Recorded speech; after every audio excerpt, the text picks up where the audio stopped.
Hello everyone, this is Arshi. Welcome to our class Teaching Expert 0217. 0217 it is our code, so don't forget this. Students, हम लोग class 10th NCERT book first flight का third chapter his first flight पढ़ रहे हैं। इस chapter का 2 part मैंने already बना दिया है। अगर आप लोगों ने इसका 2 पार्ट नहीं देखा तो उसे ज़रूर देखें। आज हम लोग इसका लास्ट पार्ट डिस्कस करने वाले हैं। बट सेशन को स्टार्ट करने से पहले अगर अभी तक आप लोगों ने मेरे चैनल को सब्सक्राइब नहीं किया है तो मेरे चैनल को सब्सक्राइब करें, बेल आइकन को भी प्रेस करें ताकि मेरे वीडियो की अपडेट आपको मिलती रहे। और सेशन पसंद आए तो लाइक शेयर करना भी ना भूलें। तो चलिए फिर स्टार्ट करते हैं। Then he completely forgot that he had not always been able to fly and commended himself to dive and soar and curve shrilly. अब सीगुल बिना डरे उड़ रहा था। वह भूल चुका था कि उसे उड़ना नहीं आता। अब वह बहुत अच्छे से उड़ रहा था। कभी वो डाइव कर रहा था, कभी वो सॉर कर रहा था और वो खुशी से चिल्ला भी रहा था। He was near the sea now, flying straight over it, facing straight out over the ocean. अब सीगुल समुंदर के बिल्कुल पास उड़ रहा था। He saw a vast green sea beneath him with little ridges moving over it, and he turned his beak sideways and cawed amusedly. अब यहाँ पे हम लोग काउड मतलब क्या होता है?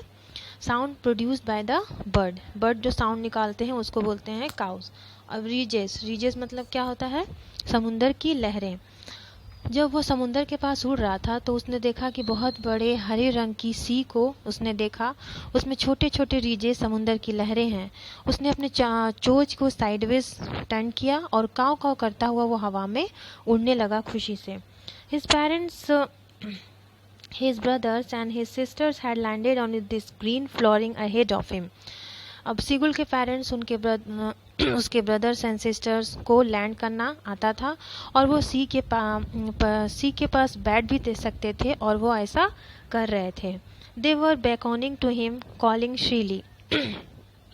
He dropped his legs to stand on the green sea. उसके फैमिली मेंबर वाले क्या कर रहे थे? वो चाहते थे कि जैसा वो हम कर रहे हैं वैसा सुगुल भी करें।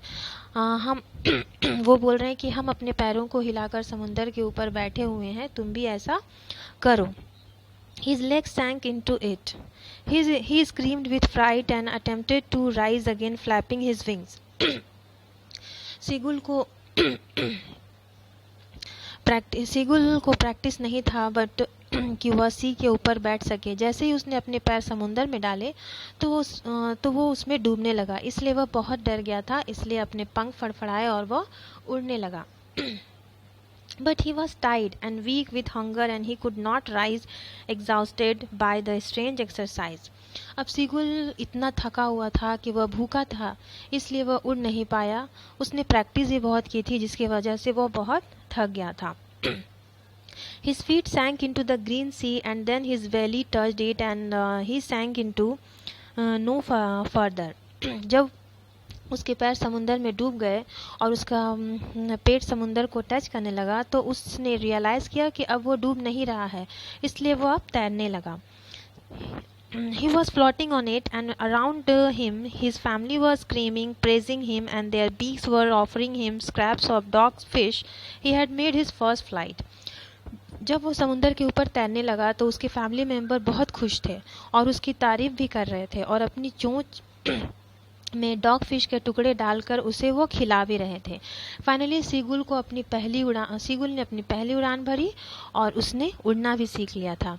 तो इसका मोरल क्या है कि डर के आगे जीत है। अगर हम लोग डरना छोड़ दें तो हम लोग आगे चल के जीत भी सकते हैं।